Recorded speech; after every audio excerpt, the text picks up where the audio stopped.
This is probably old news, but it's being published recently, and it's something Obsidian has said forever. I think I said this in my Black Neo series.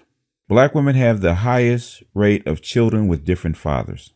A new study shows that the rate of American women who have children with multiple fathers, also called multiple father family structure, is pervasive. According to the National Longitude Survey of Youth, 1 in 5 American moms has kids with different birth fathers. And you probably already know what's next. Black mothers lead the list. 59% of us have children with more than one father, while Hispanics come in second place at 35% and whites come in last at 22%. According to the study's author, Cassandra Dorius, a postdoctoral fellow at the University of Michigan Institute for Social Research, mothers with multiple fathers for the stress for the children are more likely to be underemployed, to have lower incomes, and to be less educated. According to the study, families with multiple fathers are stressed out, with issues often arising about how to consistently raise a child with different households. I can vouch for that. Everyday decisions are more complex and family rules are more ambiguous, Dorius says. Families need to figure out who lives with whom and when, who pays for things like clothing, who is responsible for child support. The most unsettling theory about the high rate of children with different fathers is when the study considers what the outcome will be for the children involved.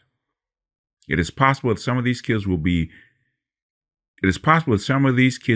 multiply disadvantaged. Esteemed psychologists of the Today Show and resident psychologist of VH1's Daddy Camp, Dr. Jeff Gardari, talked with BlackVoices.com about this issue.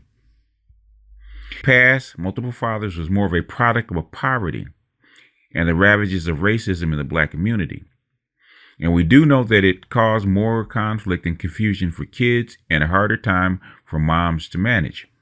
Unlike study author Dorius' assessment, Dr. Gardari doesn't see a bleak picture for the majority of children who are brought up in households with multiple fathers. Kids can still thrive psychologically when there has been more than one father in the lives of their families. To Dr. Gardari, the latest study actually exposes a positive development in society.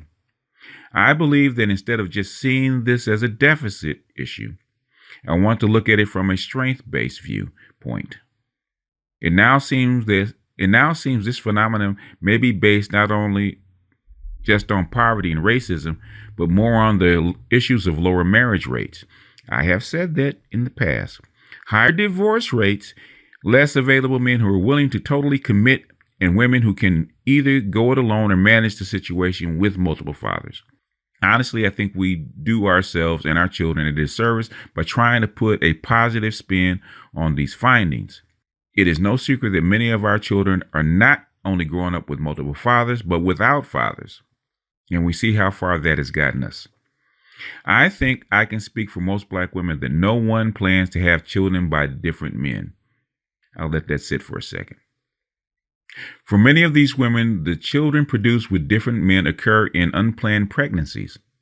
I'll let that one sit for a second. Not sure, many will argue that Black women definitely need to be more discerning about the men that they sleep with and use birth control. And they are right. But it isn't as though some Black women haven't been able to come up with this on their own. Can't tell by me. There are, albeit a number of Black women who I know personally who refuse to have a child out of wedlock.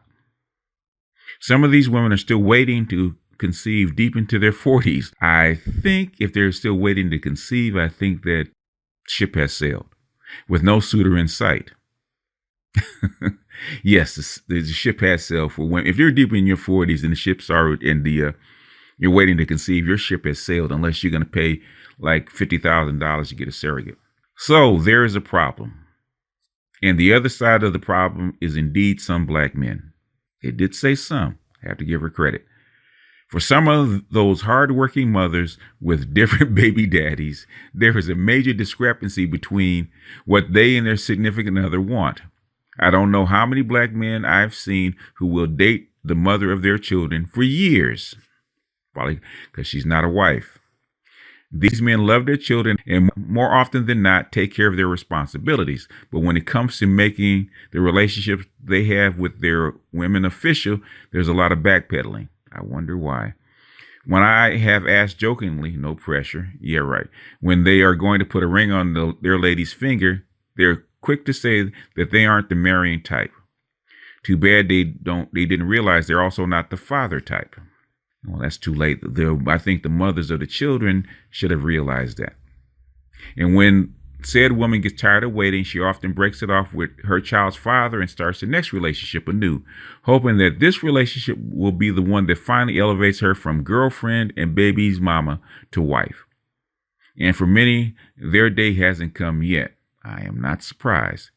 The last wasted relationship is followed by yet another and another, and children are unfortunately created in between. Black women need to show their share of the responsibility about using birth control until a man has proven that he wants to be in a committed relationship. Amen. Read married. But there is an equally troubling issue with some black men why they are comfortable dating their baby mama for 10 years and never making it official, causing many of these kids to be born out of wedlock. Black men cannot cause kids to be born out of wedlock. Black men do not have children. The question, and so many others, needs answering. We owe it to our children. I'm gonna call it I should call it strag-splaining, but I'm gonna call it black woman-splaining. Painting black women as victims, as usual, and painting black men as perpetrators. And I think I've done a video on the women's channel about the 3 stages of black male commitment, or male commitment period, but black male commitment from hookup to girlfriend or even baby's mama to wife.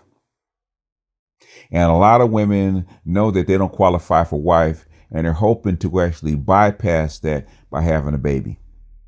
So they think that the baby is their ticket to getting a ring and getting a marriage, because there's a lot of social pressure, a lot of the old social pressure that black women still think they can apply upon black men to actually marry them and support them without being qualified. A baby does not qualify you for being a wife. Only being a wife qualifies you for being a wife. There is no shortcut. Because you miss a pill, or you put a hole in a condom, or you get so hot and bothered that he goes up in your raw, is not going to qualify you for marriage. And a lot of guys that said they are not the marrying type probably told that woman that he wasn't a marrying type. And that woman thought that, okay, if I have a baby, he'll change his mind. Why? Because a baby changes her mind. A lot of times that's what happens. Her getting pregnant changes her mind. So she expects it, since it changes her mind, it's going to change his mind. I've seen that in my own life. And a lot of times women, not just black women, women project their feelings and their concerns onto you, that you should be in sympathy with her feelings and her worldview because she loves you, or she thinks she loves you, or she's infatuated with you. You should see the world the same way that she does. And when you don't, that's when all the fallout happens. And they think if they have the baby and they stay around you long enough, they will make the cut. And sadly, that never happens. If you make the cut, you make the cut. If you try out for the team and you make the team, and he actually puts you on, put you into the big leagues by marrying you, then the rest is just that. You qualify for a wife, you get the job, and then you do the wifely duties. But that is too much like common sense. And unfortunately, as they say, common sense is not always common. This is an age-old trap. They have passed this down for 100,000 years. Women have been doing this for 100,000 years. And it doesn't matter how much information is out there, how many people they see go down the tubes, how many people go down the smokestack. By doing this kind of stuff, women fall into their own trap and still are doing the same things. Whether men want them to do it, they're either being honest with them or not, they still believe and think the same way. And it's high time men and women come together and admit that this is not a logical, rational decision. And if all the birth control and all the means of protecting themselves from pregnancy that they gave women and they still haven't done it, maybe they should bestow this upon men. Trust and believe, if they bestow it upon men, I guarantee you 90% of this kind of stuff won't happen. Men will have babies intentionally. And if men have babies intentionally, they're far more willing to actually take care of the child or even marry the woman if there's intent behind it. But I'm probably preaching to the choir. So since I'm not going to bore you any longer. With that, I'm going to bounce off of here. This is BGS out, and I will see you guys on the next one. Peace.